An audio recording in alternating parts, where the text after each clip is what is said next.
नमस्कार साथियों, मैं दीपक शुक्ला आप सभी का बहुत बहुत स्वागत करता हूं आपके अपने YouTube channel A to Z banking information पर।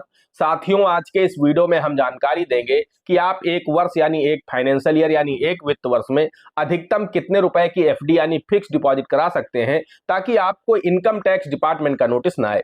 जी हाँ दोस्तों, आज के समय में इनकम टैक्स डिपार्टमेंट का नोटिस बहुत ही ज्यादा आने लगा है लोगों को, और जो लोग ज्यादा अमाउंट की एफडी कराते हैं इनकम टैक्स डिपार्टमेंट की तरफ से जो लिमिट तय की गई है एक वित्त वर्ष के लिए, अगर आप उस लिमिट को क्रॉस करते हैं या फिर एफडी आपकी पहले से चल रही है उस एफडी को तोड़ करके आप दोबारा एफडी करते हैं और उसके साथ ही साथ आप न्यू एफडी भी करते हैं, तो उसमें वहां पर दोनों को लिमिट एक साथ जोड़ दी जाती है। जो आपने न्यू एफडी की है और जो आपकी पहले से एफडी चल रही है, अगर दोनों आप एक ही वित्त वर्ष में एक ही फाइनेंशियल ईयर में बढ़ाते हैं यानी उसे दोबारा से करते हैं और एक नई अमाउंट की एफडी करते हैं, उस दशा में जो भी लिमिट इनकम टैक्स डिपार्टमेंट के द्वारा तय की गई है, जो हम आपको वीडियो में आगे बताने वाले हैं कि आखिर क्या लिमिट तय की गई है, उस लिमिट को आप जैसे ही क्रॉस करते हैं तो आपको इनकम टैक्स डिपार्टमेंट का नोटिस मिल जाता है। तो आज के इस वीडियो में हम आपको डिटेल से जानकारी देने वाले हैं कि आप एक वित्त वर्ष यानी जो फाइनेंशियल ईयर होता है 1 अप्रैल से 31 मार्च तक, इस बीच में आप बैंक या फिर पोस्ट ऑफिस में कितने रुपए की एफडी यानी फिक्स डिपॉजिट करा सकते हैं ताकि आपको इनकम टैक्स डिपार्टमेंट का नोटिस ना मिले। और साथ ही अगर आपकी पहले से एफडी चल रही है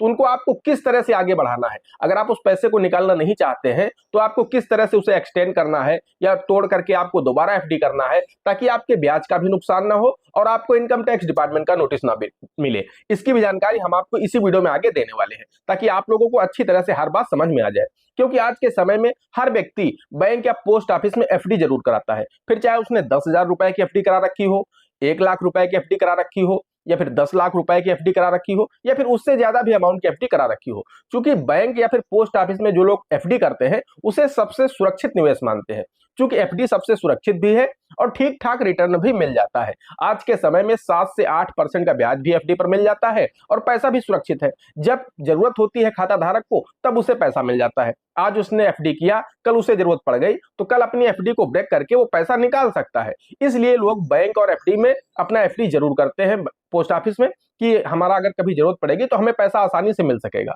तो इसलिए लोग बहुत ही भरोसा करते हैं बैंक या पोस्ट ऑफिस के एफडी पर, इसीलिए लोग ज्यादा निवेश करते हैं एफडी में। तो आखिर कोई तो लिमिट तय की गई होगी इनकम टैक्स डिपार्टमेंट की तरफ से। जिस तरह से सेविंग अकाउंट में पैसा रखने की, पैसा डिपॉजिट करने की, पैसा विड्रॉल करने की लिमिट तय की गई है, सिंगल डे के लिए पैसा डिपॉजिट करने की, पैसा विड्रॉल करने की लिमिट तय की गई है। इस टॉपिक पर मैं कई वीडियो पहले भी बना चुका हूं। अगर आपको सेविंग अकाउंट की लिमिट्स नहीं पता है तो हमारे पिछले वीडियो हमारे चैनल पर पड़े हुए हैं, देख लीजिएगा। हम उनके लिंक आपको वीडियो के डिस्क्रिप्शन में और आई बटन में दे देंगे, तो वहां से जाकर के भी आप लोग देख सकते हैं। तो आपको सेविंग अकाउंट की जिस तरह से लिमिट तय की जाती है इनकम टैक्स डिपार्टमेंट की तरफ से कि आप एक वित्त वर्ष में इतने रुपए से ज्यादा इसमें नहीं जमा कर सकते या इतने रुपए से ज्यादा आप इसमें विड्रॉल नहीं कर सकते, अन्यथा आपको नोटिस मिल जाता है। उसी तरह से फिक्स डिपॉजिट करने के लिए भी लिमिट इनकम टैक्स डिपार्टमेंट की तरफ से तय की गई है। अगर आप उस लिमिट को गलती से भी क्रॉस करते हैं, यानी आप जाने अनजाने में अगर आप लिमिट को क्रॉस कर जाते हैं एफडी करने में, तो उस दशा में आपको इनकम टैक्स डिपार्टमेंट का नोटिस मिल सकता है और ये नोटिस आपको अगले 4 सालों में कभी भी मिल सकता है। ऐसा नहीं कि आपने इस वर्ष लिमिट को क्रॉस किया है तो अगले वर्ष आपको नोटिस मिल जाएगा, ऐसा नहीं है। इनकम टैक्स डिपार्टमेंट में बहुत ही लिमिटेड ऑफिसर है, इस वजह से टाइम लगता है। आपका नंबर आते आते हो सकता है 3 साल बीत जाए या 4 साल बीत जाए, लेकिन अगले 4 सालों में कभी भी आपको इनकम टैक्स डिपार्टमेंट नोटिस दे सकता है। और आप सभी को पता है कि इनकम टैक्स डिपार्टमेंट यानी आयकर विभाग का जो नोटिस होता है वो सामान्य नोटिस नहीं होता है। जिसको आ चुका है उससे पूछिए उसके क्या हालात हो गए हैं। बहुत सारे लोग कहेंगे कि मैंने तो बहुत सारी एफडीआर कर रखी हैं, आज तक मुझे नोटिस नहीं आया, तो अभी तक आप बचे रहे। अब इनकम टैक्स डिपार्टमेंट को ज्यादा ही सख्त हो चुका है। अब अगर आप लिमिट को क्रॉस करते हैं तो धड़ाधड़ नोटिस आ रहा है लोगों को, चाहे उन्होंने सेविंग अकाउंट की लिमिट को क्रॉस किया हो या फिर फिक्स डिपॉजिट की लिमिट को क्रॉस किया हो। जैसे ही वो नोटिस क्रॉस करते हैं, साल 2 साल 3 साल 4 साल बाद उन्हें इनकम टैक्स डिपार्टमेंट का नोटिस मिल जाता है और फिर उनके ऊपर बहुत ही heavy penalty income tax department impose करता है। तो आइए वीडियो में आगे बढ़ते हैं, आपको पूरी जानकारी डिटेल से देते हैं कि आखिर इनकम टैक्स डिपार्टमेंट की तरफ से क्या लिमिट तय की गई है 2025 के लिए। आप कितने रुपए की एफडी यानी फिक्स डिपॉजिट करा सकते हैं ताकि आपको कोई भी नोटिस ना मिले, कोई भी दिक्कत ना हो। दोस्तों, उससे पहले आप सभी लोगों से मेरी एक छोटी सी रिक्वेस्ट है, वीडियो पसंद आ जाए तो वीडियो को एक लाइक कर देना। चैनल पर नए हैं, पहली बार आए हैं, इसी तरह के वीडियो आगे भी देखना चाहते हैं तो हमारे इस channel A to Z banking information को सब्सक्राइब करके साथ में बेल आइकन को जरूर प्रेस कर लीजिएगा, ताकि जैसे हम इस तरह का कोई भी दूसरा वीडियो अपलोड करें तो उसका नोटिफिकेशन आपको सबसे पहले मिले। चलिए शुरू कर लेते हैं। दोस्तों हम आपको बताना चाहते हैं, चाहे आप एफडी किसी बैंक में करें या फिर किसी पोस्ट ऑफिस में करें, जैसे ही आप कोई भी न्यू एफडी करते हैं तो उसके लिए इनकम टैक्स डिपार्टमेंट की तरफ से लिमिट तय की गई है कि आप एक वित्त वर्ष में, यहाँ पर एक साल लिया जाता है पूरा का पूरा, यानी 1 अप्रैल से 31 मार्च तक, इस बीच में आप जो भी एफडी करते हैं वो आपस में जुड़ती रहती है कि आपने कितने अमाउंट की एफडी करी। और ये नहीं है कि आपने किसी एक बैंक या किसी एक पोस्ट ऑफिस में करी, आपने जितने भी बैंक या फिर पोस्ट ऑफिस में, आपका चूंकि पैन होता है, पैन आपका आधार से लिंक होता है, आप एफडी करते समय या तो आपने पैन नंबर दिया होगा, पैन नहीं दिया है तो आपने आधार नंबर दिया है, तो उससे आपके जो पैन नंबर की लिमिट है, आपके पैन नंबर की, वो 10 लाख रुपए निर्धारित है। जी हाँ दोस्तों, जो व्यक्ति आईटीआर फाइल नहीं करता है और कैश डिपॉजिट करके एफडी करने की जो लिमिट रखी गई है वो है 10 लाख रुपए। एक बार मैं फिर यहां पर दोहरा देता हूं कि कैश डिपॉजिट करके एफडी करने की जो लिमिट है वो 10 लाख रुपए है। पैसा आपके सेविंग अकाउंट में पड़ा हुआ है, उससे आप एफडी कर रहे हैं, ज्यादा अमाउंट की एफडी कर सकते हैं, इनकम टैक्स डिपार्टमेंट आपको नोटिस नहीं देगा।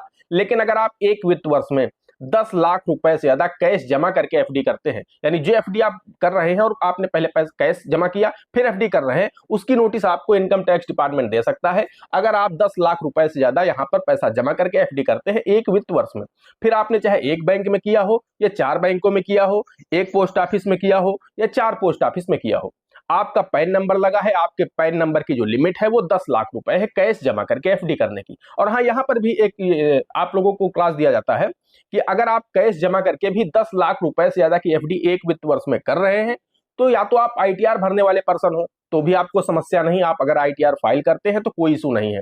अगर आप आईटीआर फाइल करके जानकारी दे रहे, हो सकता है आपका कोई ऐसा बिजनेस हो जहां से आपको पैसा कैश में ही मिलता है और आपकी अच्छी खासी सेविंग हो रही प्रतिवर्ष, तो वहां पर आप आईटीआर फाइल कर रहे हैं, टैक्स चोरी नहीं कर रहे हैं, गवर्नमेंट को आप टैक्स दे रहे हैं, जितना टैक्स बनता है उतना टैक्स आप पे कर रहे हैं, तो कोई इशू नहीं है, आप ज्यादा अमाउंट की भी एफडी करा सकते हैं।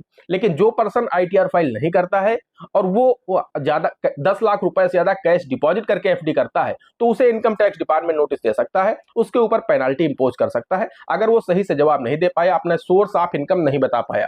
क्योंकि यहां पर इनकम टैक्स डिपार्टमेंट जब आपको नोटिस देगा तो आपसे जवाब मांगेगा कि ये पैसा आप एक वित्त वर्ष में 12 लाख या 15 लाख जमा किए थे, उसके बाद आपने एफडी कराई थी, तो ये पैसा आपको मिला कहां से था, तो उसके आपके पास लीगल सोर्स होने चाहिए। अगर आपके पास में लीगल सोर्सेस हैं तो फिर आपको दिक्कत नहीं होगी। लेकिन यहां पर 99% लोग लीगल सोर्स अपना नहीं दे पाते हैं, क्योंकि लीगल सोर्स होता ही नहीं। आप सभी को पता है आज के समय में इनकम टैक्स डिपार्टमेंट ने इतनी ज्यादा लिमिट तय कर दी है कैश को लेकर के कि लोग कैश लेते ही नहीं। तो आपके पास एक साल में 15 लाख रुपए आया कहां से? अगर आपने कोई प्रॉपर्टी बेची है तो आप सभी को पता है, गवर्नमेंट ने पहले कह रखा है, इनकम टैक्स डिपार्टमेंट ने पहले ही कह रखा है कि आप कोई भी प्रॉपर्टी सेल करते समय अधिकतम 20,000 रुपए ही कैश ले सकते हैं, बाकी आपको ऑनलाइन मोड के माध्यम से लेना होगा। तो आखिर आपको पैसा मिला कहां से? हर जगह सरकार कह रही पैसा आपको ऑनलाइन मोड के माध्यम से लेना है, कैश के माध्यम से नहीं लेना है। तो उस दशा में अगर आपको पैसा, आप ये भी नहीं दिखा सकते कि हमें किसी मित्र या रिश्तेदार से मिला है, मित्र रिश्तेदार के लिए भी लिमिट तय की गई है, वो भी यहाँ पर 20,000 या 1 लाख रुपए या 2 लाख रुपए मैक्सिमम रखी गई है। कि इस पर मैं अलग अलग वीडियो बना चुका हूं, आप लोग देख लीजिएगा कि मित्र रिश्तेदार दोस्तों से आप कितना ले सकते हैं, उधारी के रूप में या लोन के रूप में, या आपने लोन दिया था वो आपने वापस लिया है, तो इन सबकी लिमिट तय है इनकम टैक्स डिपार्टमेंट की तरफ से। तो आप उन्हें ये नहीं समझा सकते कि मुझे किसी से पैसा कैश मिला है। तो यहां पर आपके पास अगर लीगल सोर्स है तब तो आप बचेंगे। अगर आपके पास लीगल सोर्सेस नहीं है तो निश्चित रूप से आपके ऊपर बहुत ही हैवी पेनल्टी इंपोज होगी, जो कि 300% तक हो सकती है। जी हाँ दोस्तों, जितना पैसा आप जमा किए हैं उसका 3 गुना हो सकता है। 10 लाख रुपए आपने जमा किया है कैश, तो हो सकता है आपके ऊपर पेनल्टी 30 लाख रुपए हो जाए। ये इनकम टैक्स डिपार्टमेंट पर पड़ता है कि वो कितनी पेनल्टी आपके ऊपर इंपोज कर सकता है। तो दोस्तों इस तरह से 10 लाख रुपए की लिमिट निर्धारित की गई है इनकम टैक्स डिपार्टमेंट की तरफ से। बाकी हाँ, यहाँ पर एक चीज मैं आपको और बताना चाहता हूं कि मान लीजिए आप 5 लाख रुपए की एफडी कैश डिपॉजिट करके इसी वित्त वर्ष में करा रहे हैं, यानी 2025-26 जो वित्त वर्ष चल रहा है, अभी मई का महीना चल रहा है, मान लीजिए इस मई के महीने में आप 5 लाख रुपए बैंक में कैश जमा करते हैं और एफडी कराते हैं। आपको लगता है कि मैं लिमिट के अंदर हूं, उसके अलावा आपकी एक 7 लाख रुपए की जो एफडी है वो पहले से ही किसी भी बैंक में चल रही है। उसके बाद होता क्या है कि वो एफडी जो आपकी है वो मैच्योर हो रही है इसी वित्त वर्ष में, यानी 2025-26 जो वित्त वर्ष चल रहा है, जो 1 अप्रैल से शुरू हुआ है 31 मार्च 2026 तक रहने वाला है, इसी बीच में आपकी वो एफडी भी मैच्योर हो रही है। तो अगर आप ऐसा करते हैं कि उस एफडी जो मैच्योर हो रही है उसे आप तोड़ते हैं, ब्रेक करते हैं, और वो पैसा आप अपने सेविंग अकाउंट में लेते हैं, और सेविंग अकाउंट में लेने के बाद आप दोबारा से फिर एफडी कर देते हैं कुछ पैसा रोक करके, मान लीजिए आप कुछ पैसा रोक करके या नहीं भी रोकते हैं, आप पूरे अमाउंट की एफडी कर देते हैं, तो दोस्तों वहां पर उस लिमिट को भी जोड़ लिया जाएगा। 5 लाख रुपए आपका ये अमाउंट जुड़ेगा और 7 लाख आपका जो आया है सेविंग में, उसकी आपने जो एफडी बनवाई है उसे भी ऐड कर लिया जाएगा। दोनों को जोड़ा जाएगा तो 7, 5, 12 लाख रुपए हो जाएगा। ऐसे में आपको इनकम टैक्स डिपार्टमेंट का नोटिस आ सकता है। तो अब यहाँ पर आप बचे कैसे? आपको एफडी भी कराना है कैश जमा करके, और आपकी एफडी पूरी भी हो रही है, उनको आपको आगे भी बढ़ाना है। तो उसके लिए एक विकल्प है, आप उस एफडी को एक्सटेंड कर दीजिए। मैच्योर हो रही है तो उसे आप आगे बढ़ाइए। आप उसका पैसा सेविंग में तोड़ करके मत लीजिए, या फिर अगर आप पैसा सेविंग में तोड़ करके इसी वित्त वर्ष में ले रहे हैं, जिस वित्त वर्ष में आप कैश जमा करके एफडी कर रहे हैं, तो वहां पर आपको फिर इस अमाउंट की एफडी नहीं करवाना है। या फिर करवाना है, मान लीजिए आपने 5 की कराई है तो 5 की आप और करा दीजिए। जो पैसा सेविंग में आया है उसमें से 5 की करा दीजिए, 2 लाख की आप मत कराइए। ये 2 लाख रुपए की एफडी आप तब कराइए जब जिस वित्त वर्ष में आप कैश जमा करके एफडी ना कर रहे हो, या फिर आपकी लिमिट क्रॉस ना हो रही हो। मान लीजिए आप किसी वित्त वर्ष में सिर्फ 2 लाख रुपए जो पड़ा है सेविंग में वो करना चाहते हैं, और 8 लाख आप कैश जमा करके कर सकते हैं।